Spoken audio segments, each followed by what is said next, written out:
All right, so now we're going to work on the division problems, which are 3xy squared, 9x8, and y6.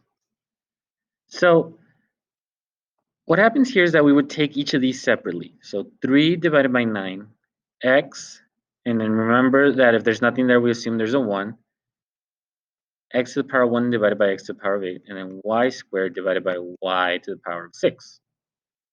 So what we can do here is take each one separately. So 3 divided by 9, and if you go ahead and put that into the calculator, that simplifies to 1 over 3. And we have x to the power of 1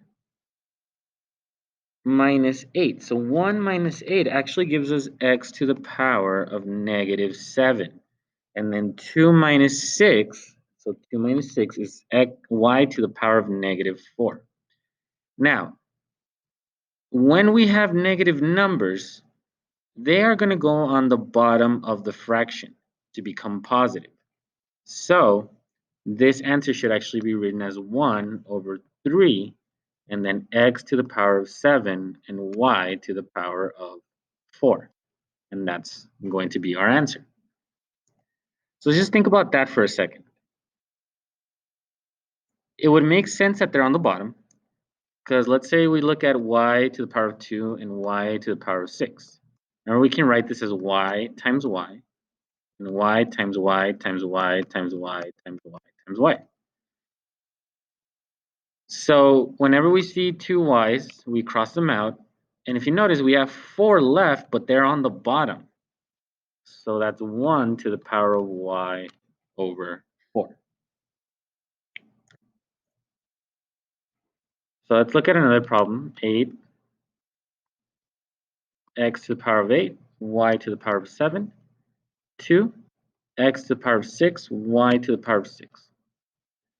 So when we take each one separately, so we're going to do 8 divided by 2, x to the power of 8, x to the power of 6, and y to the power of 7, y to the power of 6.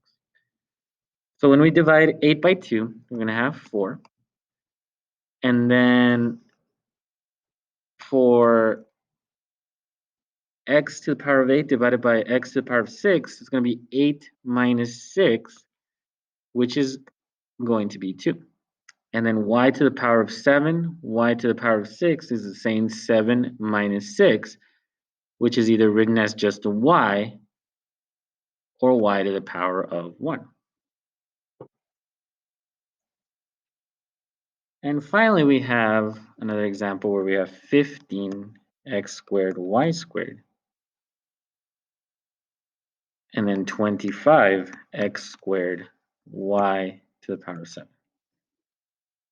So right here, again, 15 over 25, we put that into the calculator. 15 divided by 25 simplifies to 3 over 5.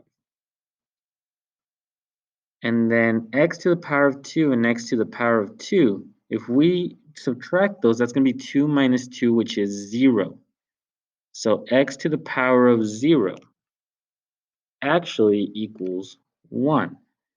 And that makes sense because let's say we have x to the power of 2 over x to the power of 2.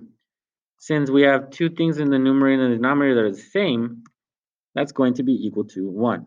So we can just say that that pretty much goes away. So these two things are going to go away.